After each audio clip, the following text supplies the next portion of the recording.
रोक देंगे मैंने एक सेकंड में।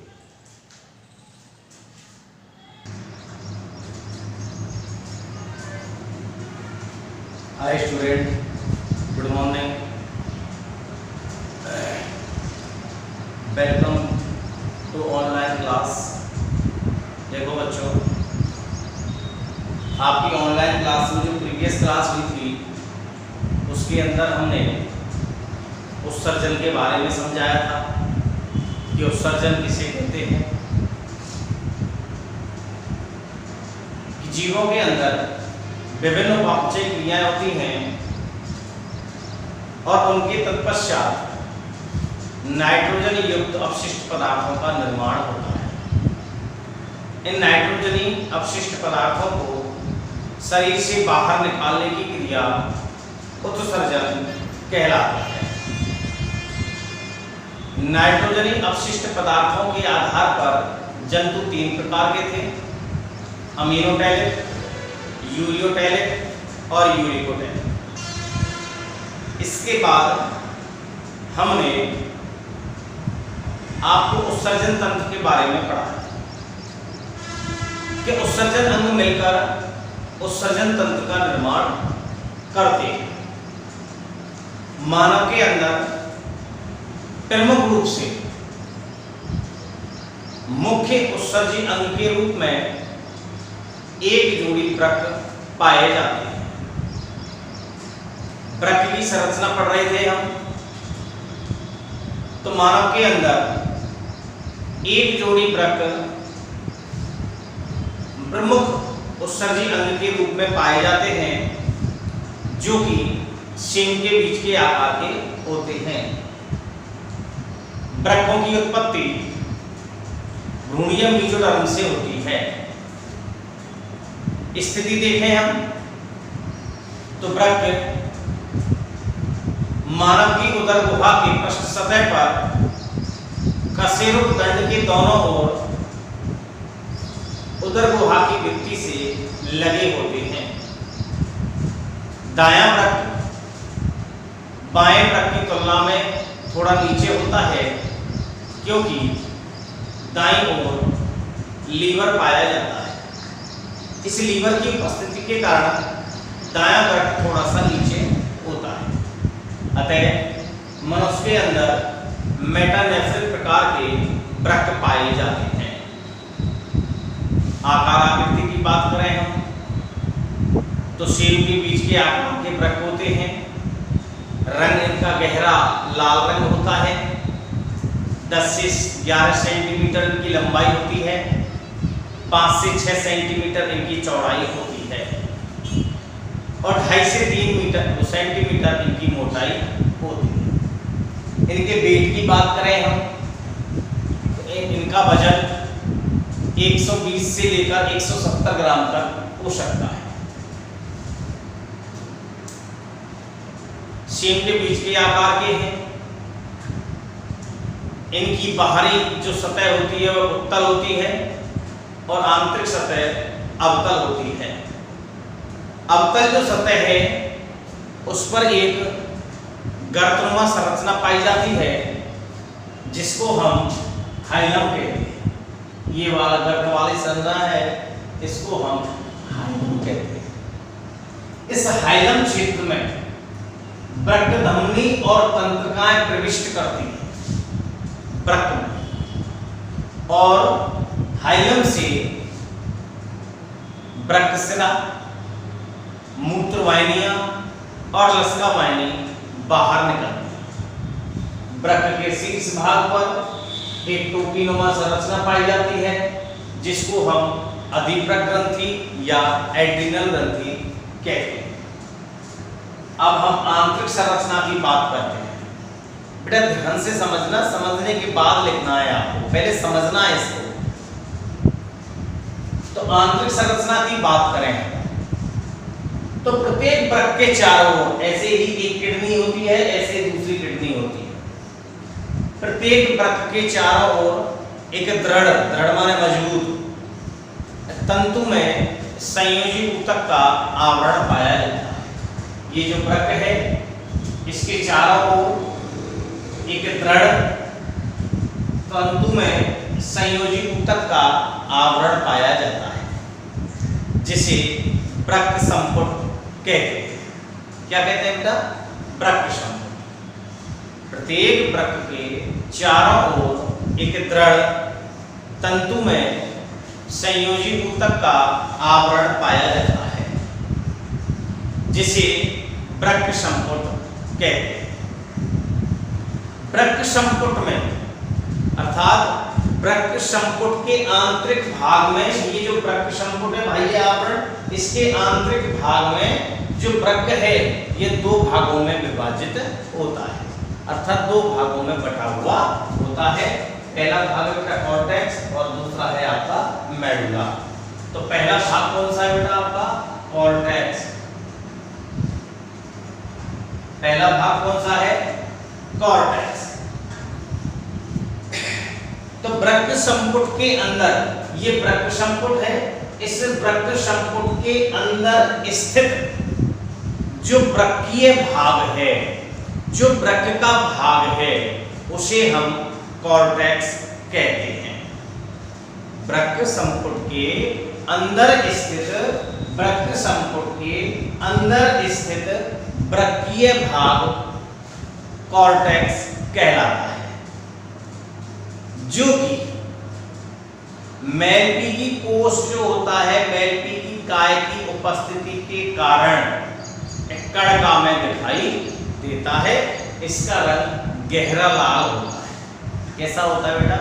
गहरा लाल। ठीक है बेटा।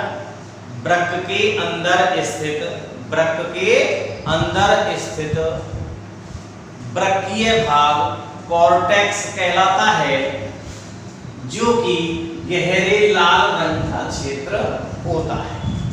इसमें नेफ्रॉन की संरचना का मैलपीगी कोष, मैलपीगी काय जो कि बौमन संपुट और ग्लोमेरुलस, ये दो भागों से मिलकर बना होता है। तो इसके अंदर मैलपीगी काय पाया जाता है, जिससे यह कणका में दिखाई देता है। कॉर्टेक्स भाग में, ये जो कॉर्टेक्स भाग है, इस कॉर्टेक्स भाग में कुछ सक्रिय उभार पाए जाते हैं, कुछ सक्रिय उभार पाए जाते हैं, जो कि मेडुला के आंतरिक भाग में फंसे हुए होते हैं।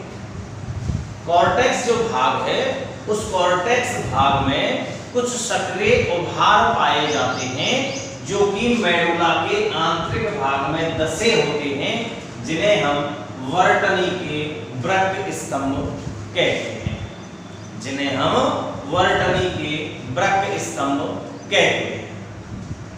कॉर्टेक्स भाग के अंदर मैलपीगी काय जो पाया जाता है वो पाया जाएगा।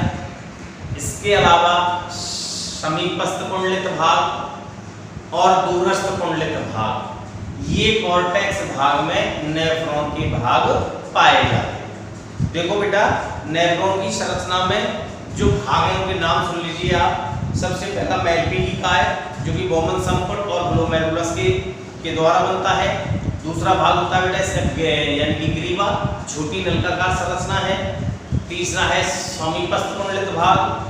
चौथा है हेनले का लूप, जिसमें अवरोही और आरोही दो भुजाएं पाई जाती हैं। दूरस्थ कुंडलित भाग और संग्रह नलिका। तो कॉर्टेक्स जो भाग है, इस कॉर्टेक्स भाग के अंदर मैलपीगी काय होगा। इसके अलावा आपका समीपस्थ कुंडलित भाग होगा पीसीटी। इसके अलावा दूरस्थ कुंडलित भाग होगा डीसीटी। ये भाग कॉर्टेक्स भाग के अंदर पाए जाते हैं। दूसरा भाग है आपका मेडुला। मेडुला की बात करें हम तो यह वृक्क संपुट का आंतरिक भाग होता है। यह वृक्क संपुट का आंतरिक भाग होता है, जिसके अंदर हेनले का लूप और संग्रह नलिका दो चीजें पाई जाएंगी। एक तो हेनले का लूप पाया जाएगा, एक संग्रह नलिका पाई जाती है। इसके अंदर शंकु के आकार के, ये जो शंकु के आकार के हैं, इस तरह से शंकु के आकार के उभार पाए जाते हैं। शंकु के आकार के उभार पाए जाते हैं, जिन्हें हम वृक्कीय पिरामिड कहते हैं। ये वृक्कीय पिरामिड एक प्यालेनुमा संरचना के अंदर खुलते हैं जिन्हें हम कैलिक्स कहते हैं। क्या कहते हैं बेटा? कैलिक्स कहते हैं, जिन्हें हम कैलिक्स कहते हैं। ये जो कैलिक्स हैं संयुक्त होकर एक पेल्विस नामक क्षेत्र बनाते हैं। ये पेल्विस क्षेत्र मूत्रवाहिनी में खुलता है। कहाँ खुलता है? मूत्रवाहिनी के अंदर। ठीक है बेटा, तो ये वृक्क की जो आंतरिक संरचना थी उसके अंदर दो भाग हैं आपके, एक कॉर्टेक्स है, दूसरा आपका मेडुला है। ठीक है बेटा, प्रत्येक वृक्क के चारों ओर एक दृढ़ तंतु में संयोजी ऊतक का आवरण पाया जाता है, जिसे हम वृक्क संपुट कहते हैं। वृक्क संपुट के आंतरिक भाग में वृक्क दो भागों में बटा होता है, एक कॉर्टेक्स भाग होता है और दूसरा आपका मेडुला भाग होता है। कॉर्टेक्स की अगर हम बात करें तो वृक्क संपुट के अंदर स्थित, दोबारा समझा रहा हूं बेटा, ध्यान से सुनो कि वृक्क संपुट अभी तुरंत याद हो जाएगा, आप समझने का प्रयास करें मेरे साथ साथ कि वृक्क संपुट जो है ये बाह्य आवरण है, इसके अंदर स्थित वृक्क का भाग कॉर्टेक्स भाग कहलाता है, जो कि गहरे लाल रंग का क्षेत्र होता है। इसके अंदर मेल्पीगी काय पाए जाते हैं, अर्थात मेल्पीगी कोष जो आपने पिछली कक्षाओं में पढ़ा है वो मेल्पीगी कोष पाया जाता है, जिससे यह कड़का के समान दिखाई देता है। कॉर्टेक्स भाग में कुछ सक्रिय उभार पाए जाते हैं जो कि मेडुला के, जो मेडुला भाग है इसके अंदर धंसे हुए होते हैं। उन्हें हम वर्तनी के वृक्क स्तंभ कहते हैं। इनके अंदर अगर हम बात करें कि कॉर्टेक्स भाग के अंदर मेल्पीगी कोष पाया जाता है, समीपस्थ कुंडलित भाग पाया जाएगा और दूरस्थ कुंडलित भाग पाया जाता है। दूसरा भाग है आपका मेडुला, यह आंतरिक भाग होता है। इसके अंदर हेनले का लूप और संग्रह नलिका पाई जाती है। इसके अंदर शंकु के आकार के उभार पाए जाते हैं, जिन्हें हम वृक्कीय पिरामिड कहते हैं। ये वृक्कीय पिरामिड एक प्यालेनुमा संरचना में खुलते हैं, जिन्हें हम कैलिक्स कहते हैं। क्या कहते हैं बेटा? कैलिक्स कहते हैं। ये कैलिक्स संयुक्त होकर ये कैलिक्स संयुक्त होकर एक पेल्विस नामक क्षेत्र बनाते हैं। ये जो पेल्विस नामक क्षेत्र है आगे चलकर मूत्रवाहिनी में खुलता है। ठीक है बच्चों, यहां तक आपके समझ में आ गया होगा।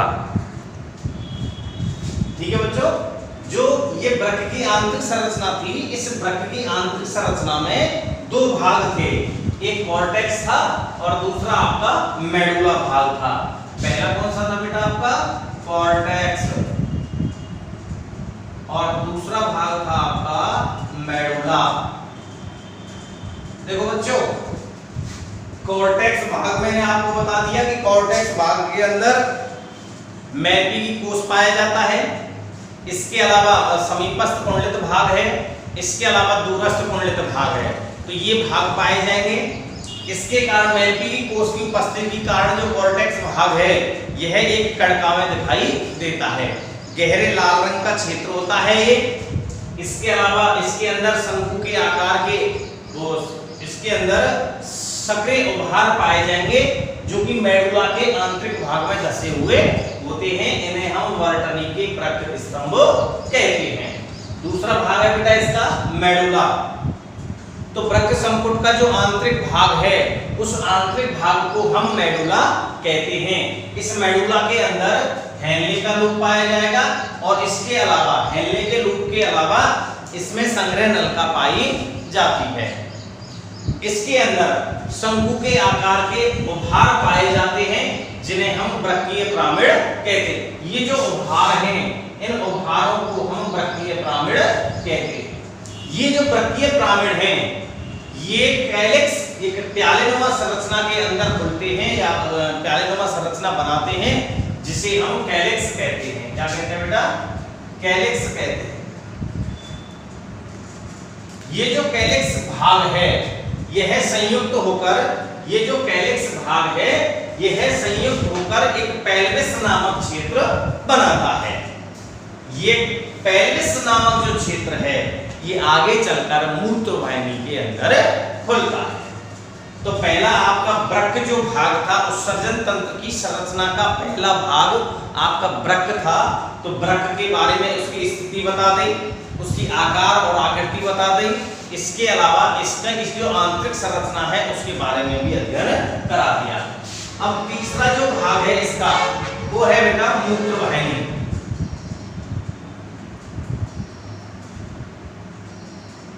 एक बार इसको पूरे को टोटल से समझा देता हूं, उसके बाद में आपको इसको लिखा दूंगा। मूत्रवाहिनी की बात करें तो बेटा देखो, वृक्क का आंतरिक ये जो भाग है, जो अवतल सतह है, इस अवतल सतह पर एक गड्ढा है या नहीं? इस गड्ढे से तो वृक्क के हाइलम नामक क्षेत्र से, देखो ये हाइलम नामक क्षेत्र से निकल रही है एक नलिकाकार संरचना, निकल रही है, निकल रही है। तो वृक्क के प्रत्येक वृक्क के हाइलम क्षेत्र से एक नलिकाकार संरचना निकलती है जिसे हम मूत्रवाहिनी कहते हैं। प्रत्येक वृक्क के हाइलम क्षेत्र से एक नलिकाकार संरचना निकलती है जिसे हम मूत्रवाहिनी कहते हैं। इस मूत्रवाहिनी की भित्ति मोटी होती है, लेकिन जो इसकी गुहा है वो गुहा पतली होती, वो सक्रिय होती है। बेटा ये जो नली है, इस नली की जो ये भित्ति है, ये भित्ति तो मोटी है, लेकिन इसके अंदर जो गुहा है ये गुहा सक्रिय पाई जाती है। ठीक है बेटा, इस मूत्रवाहिनी का वृक्क की ओर पाए जाने वाला सिरा चौड़ा व कीपनुमा होता है, चौड़ा व कीपनुमा होता है, जिसे हम वृक्क श्रोणी कहते हैं। वृक्क श्रोणी कहते हैं। समझ में आया बेटा? ये जो मूत्रवाहिनी है प्रत्येक वृक्क के हाइलम भाग से, प्रत्येक वृक्क के हाइलम भाग से एक नलिकाकार संरचना निकलती है जिसे हम मूत्रवाहिनी कहते हैं। मूत्रवाहिनी की भित्ति मोटी तथा मूत्रवाहिनी की भित्ति मोटी तथा इसकी गुहा सक्रिय होती है। कैसी होती है बेटा? गुहा सक्रिय होती है। इस मूत्रवाहिनी का वृक्क वाला सिरा, वृक्क की ओर जो सिरा होता है वह चौड़ा व कीपनुमा होता है, जिसे हम वृक्क श्रोणी कहते हैं। प्रत्येक मूत्रवाहिनी आगे मूत्राशय के अंदर खुलती है। इस मूत्रवाहिनी में क्रमानुकुंचन गति पाई जाती है, जिससे मूत्र मूत्राशय की ओर खिसकता रहता है। ठीक है बेटा? इसके बाद जो इसका भाग आ जाएगा वो आ जाएगा मूत्राशय। ठीक है बेटा? मूत्रवाहिनी के बाद कौन सा आएगा? मूत्राशय। तो मूत्रवाहिनी, प्रत्येक मूत्रवाहिनी आगे चलकर एक थैलेनुमा संरचना में खुलती है। प्रत्येक मूत्रवाहिनी आगे चलकर एक थैलेनुमा संरचना में खुलती है, जिसे हम मूत्राशय कहते हैं। प्रत्येक मूत्रवाहिनी, ये भी मूत्रवाहिनी है, एक जोड़ी पाई जाती है बेटा, और ये भी मूत्रवाहिनी है। दोनों मूत्रवाहिनियां आगे चलकर एक थैलेनुमा संरचना में खुलती हैं, जिन्हें हम मूत्राशय कहते हैं, जिसे हम मूत्राशय कहते हैं। इस मूत्राशय में मूत्र का अस्थायी संचय किया जाता है। इस मूत्राशय के अंदर जो मूत्र बनता है उसका अस्थायी रूप से संचय किया जाता है। अब मूत्राशय में अस्थायी रूप से संचय किया जा रहा है, तो मूत्राशय की जो भित्ति है, मूत्राशय की जो भित्ति है, उस भित्ति में 3 स्तर पाए जाते हैं। कितने स्तर पाए जाते हैं? 3। पहला स्तर सुनिए, पेरिटोनियम का सिरोसा स्तर, सिरोसा स्तर, दूसरा अरेखित पेशी स्तर, अरेखित पेशी स्तर, और तीसरा है बेटा श्लेष्मीय स्तर, श्लेष्मीय स्तर। यह है बाह्य स्तर होता है, यह मध्य स्तर होता है, और ये आपका आंतरिक स्तर होता है। ठीक है बेटा। मूत्रवाहिनी आगे चलकर एक थैलेनुमा संरचना में खुलती है, जिसे हम मूत्राशय कहते हैं। इस मूत्राशय में मूत्र का अस्थायी संचय किया जाता है। मूत्राशय की जो भित्ति है उसमें 3 स्तर पाए जाएंगे। पहला स्तर पेरिटोनियम का सिरोसा स्तर, जो कि बाह्य स्तर बनाएगा, अरेखित पेशी स्तर जो कि मध्य स्तर बनाएगा, और श्लेष्मीय स्तर जो कि आंतरिक स्तर बनाता है। तो ये इस प्रकार से क्या हो जाएंगे, इसके स्तर हो जाएंगे। अब मूत्राशय जो है वह शंकु रूपी होता है। ऐसा होता है, शंकु रूपी होता है। इसका ऊपरी सिरा चौड़ा, जबकि निचला सिरा सकरा होता है। इस सकरा जो क्षेत्र है, नीचे वाला सकरा क्षेत्र, वृक्क की साइड का तो कैसा है, चौड़ा, और नीचे का भाग कैसा है, सकरा। तो ये सकरा भाग आगे चलकर एक पतले नलिकाकार अर्थात मूत्र मार्ग में खुलता है। इस सकरे भाग में एक छिद्र होता है। ये जो मूत्राशय का जो सकरा भाग है वह एक छिद्र की सहायता से मूत्र मार्ग में खुलता है। इस छिद्र के पास जो नीचे का जो यहाँ छिद्र होगा, इस छिद्र के पास में क्या होगा, ऐच्छिक पेशियों से बनी हुई एक अवरोधनी पाई जाएगी। सकरे भाग में जो छिद्र होगा, उस छिद्र के पास में एक ऐच्छिक पेशियों से निर्मित अवरोधनी पाई जाती है, जो कि इसको कसकर बांधे रखती है। लेकिन मूत्र त्याग के समय यह अवरोधनी शिथिल हो जाती है, जिसके तत्पश्चात मूत्र त्यागने में कोई समस्या नहीं होती। मूत्राशय के अंदर लगभग 700 से 800 ml मूत्र का संचय किया जाता है। नर के अंदर मानव जो नर है, उस नर के अंदर मूत्राशय मलाशय से आगे पाया जाता है, जबकि मादा के अंदर यह योनि के ठीक ऊपर पाया जाता है। ये मूत्राशय हो गया बेटा। लास्ट जो इसका पार्ट है वो है बेटा मूत्रमार्ग। मूत्राशय का सकरा भाग एक लंबी पतली नलिकाकार संरचना में खुलता है। मूत्राशय का सकरा भाग एक पतली लंबी नलिकाकार संरचना में खुलता है, जिसको हम मूत्रमार्ग कहते हैं। क्या कहते हैं बेटा, मूत्रमार्ग कहते हैं।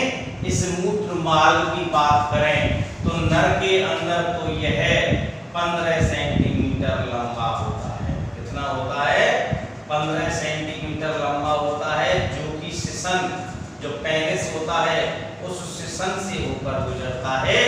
जबकि मादा के अंदर यह 5 सेंटीमीटर लंबाई का होता है। कितना, 5 सेंटीमीटर, जो कि योनि से होते हुए बाहर खुलता है। आगे बात करें हम मानव नर के अंदर मूत्र और सीमन जो वीर्य होता है वह एक ही छिद्र से बाहर निकलता है, इसलिए इसे मूत्र जनन छिद्र कहते हैं। जबकि मादा के अंदर मूत्र और सीमन के लिए अलग अलग छिद्र होते हैं। ये आपके बेटा उत्सर्जन तंत्र की कंप्लीट संरचना हो गई।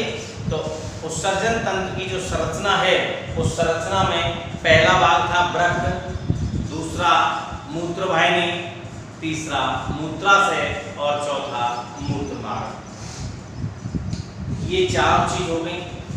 हमने आपको बेटा वृक्क की है तो वृक्क की जो संरचना है उसकी स्थिति है यहाँ तक हमने आपको समझा दिया था और लिखा दिया।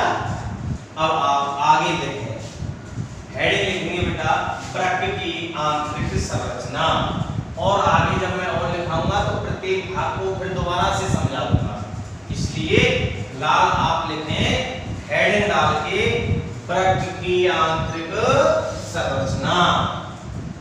वृक्क की आंतरिक संरचना हेडिंग लिख लीजिए बेटा, वृक्क की आंतरिक संरचना। और आंतरिक संरचना के अंदर लिखें आप कि मानव में प्रत्येक वृक्क के चारों ओर, आंतरिक संरचना में लिखना बेटा, हेडिंग लिख लिया वृक्क की आंतरिक संरचना।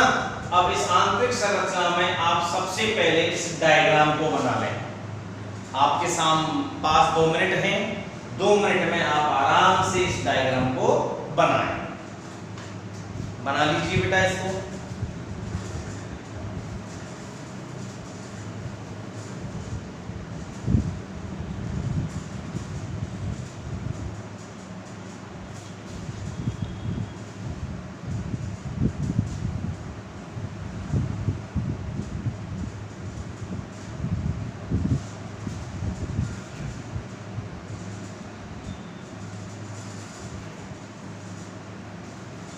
किताब भी होगी बेटा आपके पास, उस किताब में से भी इस डायग्राम को आप बना सकते हैं। अगर वृक्क की आंतरिक संरचना पूछी जाए केवल, तो आपको केवल ये वृक्क वाला भाग ही बनाना है। ये तो उत्सर्जन तंत्र की कंप्लीट संरचना है। तो वृक्क की आंतरिक संरचना आप हेडिंग डालें, और हेडिंग डाल के लिखें आप मानव के प्रत्येक वृक्क के चारों ओर, हेडिंग डाल के लिखो मानव के प्रत्येक वृक्क के चारों ओर, मानव के प्रत्येक वृक्क के चारों ओर एक दृढ़ तंतुमय संरचना पाई जाती है। तंतु में संरचना पाई जाती है।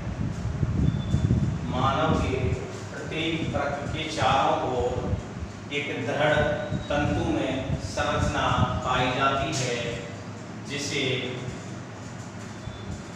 वृक्क संपुट कहते हैं। जिसे वृक्क संपुट कहते हैं। ठीक है बेटा, हेडिंग डाल के लिख लीजिए आप मानव के प्रत्येक वृक्क के चारों ओर एक दृढ़ तंतु में संरचना पाई जाती है, जिसे वृक्क संपुट कहते हैं। कैसा लिखेंगे बेटा, वृक्क संपुट के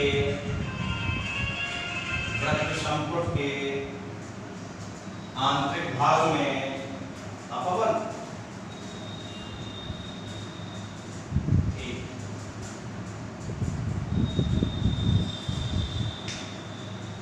वृक्क संपुट के आंतरिक भाग में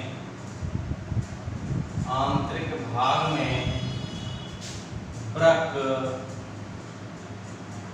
इंग्लिश में क्या कहते हैं बेटा इसको, किडनी। वृक्क संपुट के आंतरिक भाग में वृक्क 2 भागों में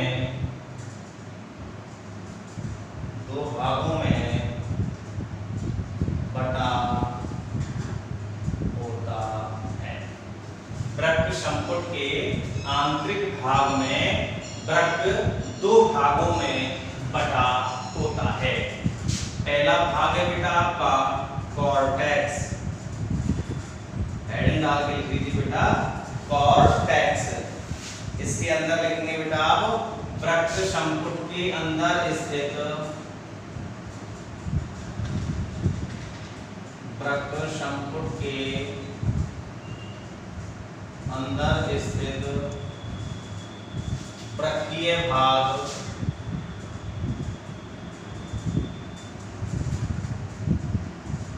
वृक्क संपुट के अंदर स्थित वृक्कीय भाग कॉर्टेक्स कहलाता है। कॉर्टेक्स कहलाता है। वृक्क संपुट के अंदर स्थित वृक्कीय भाग कॉर्टेक्स कहलाता है, जो कि मैलपीली काय की उपस्थिति के कारण, मैलपीली कोष की उपस्थिति के कारण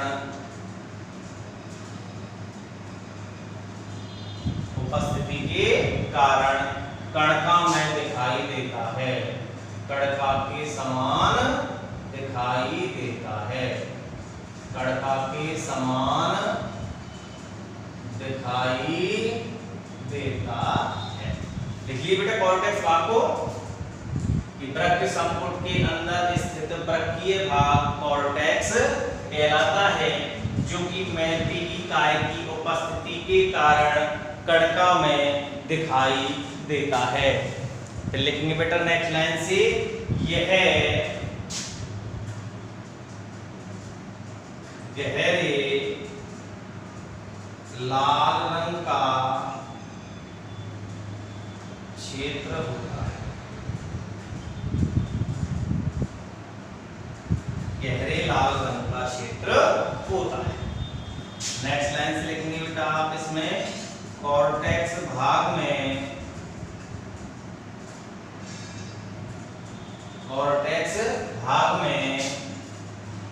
कुछ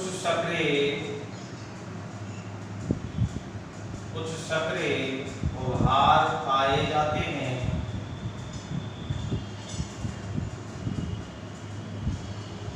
कॉर्टेक्स भाग में कुछ सक्रिय उभार पाए जाते हैं, जो कि मेडुला भाग में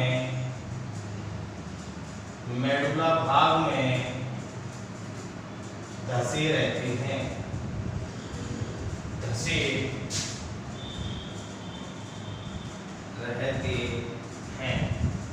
इन उभारों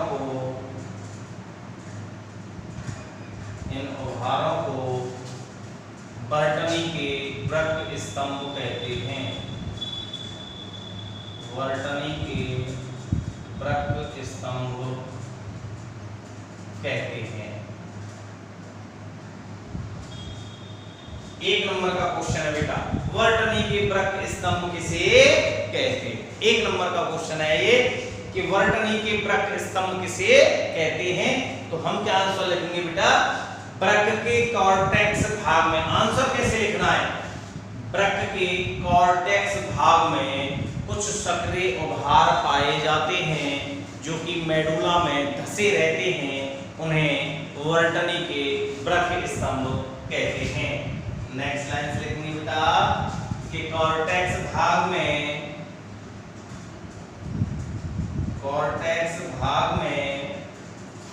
मैलपीली काय,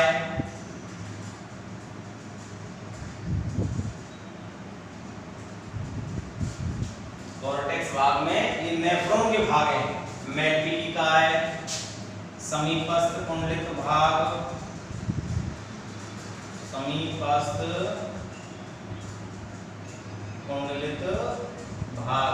इंग्लिश में पीसीटी कहते हैं इसको। दूरस्थ कुंडलित भाग,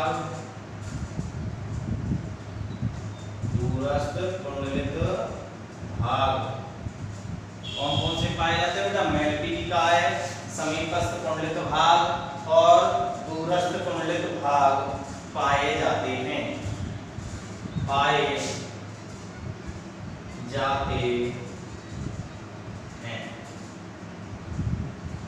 ठीक है बेटा, ये आपका कॉर्टेक्स भाग हो गया कि मानव का जो प्रत्येक वृक्क है, ये जो भूत है, इस वृक्क के चारों ओर एक दृढ़ तंतु में संरचना पाई जाती है, जिसे वृक्क संपुट कहते हैं। वृक्क संपुट का जो आंतरिक भाग है, उसमें वृक्क दो भागों में बटा होता है, एक कॉर्टेक्स भाग, दूसरा आपका मेडुला भाग। पहला आपका कॉर्टेक्स भाग था, तो इसमें मैंने ये लिखाया है कि वृक्क संपुट के अंदर स्थित जो प्रकीकीय भाग होता है उसे हम कॉर्टेक्स कहते हैं। जो कि ये जो कॉर्टेक्स है बेटा, इस कॉर्टेक्स में मैलपीगिकाय पाया जाता है। उस मैलपीगी कोष नेफ्रॉन की संरचना का भाग है बेटा ये। तो नेफ्रॉन की जो संरचना का जो मैलपीगी कोष है उसके कारण ये एक कणका के समान दिखाई देता है और गहरे लाल रंग का होता है। इस भाग के अंदर कुछ सक्रिय उभार पाए जाते हैं जो कि मेडुला के जो आंतरिक भाग है, जो मेडुला जो वर्ग का आंतरिक भाग है उसके अंदर ये धसे हुए होते हैं। इन भागों को जो ये उभार पाए जाते हैं उन उभारों को हम वर्णनीय वृत्त स्तंभ कहते हैं। कॉर्टेक्स भाग में मैलपीगी कोष पाया जाएगा, समीपस्थ कुंडलित भाग पाया जाएगा और दूरस्थ कुंडलित भाग पाया जाता है। कोई समस्या बेटा यहाँ तक? ठीक है, यहाँ से आगे कोई भी समस्या हो तो आप पर्सनल नंबर पर मुझे कॉल कर सकते हैं या मैसेज कर सकते हैं। तो यहाँ तक आपको लिखना है और समझना है। इसके आगे की बात नेक्स्ट क्लास में।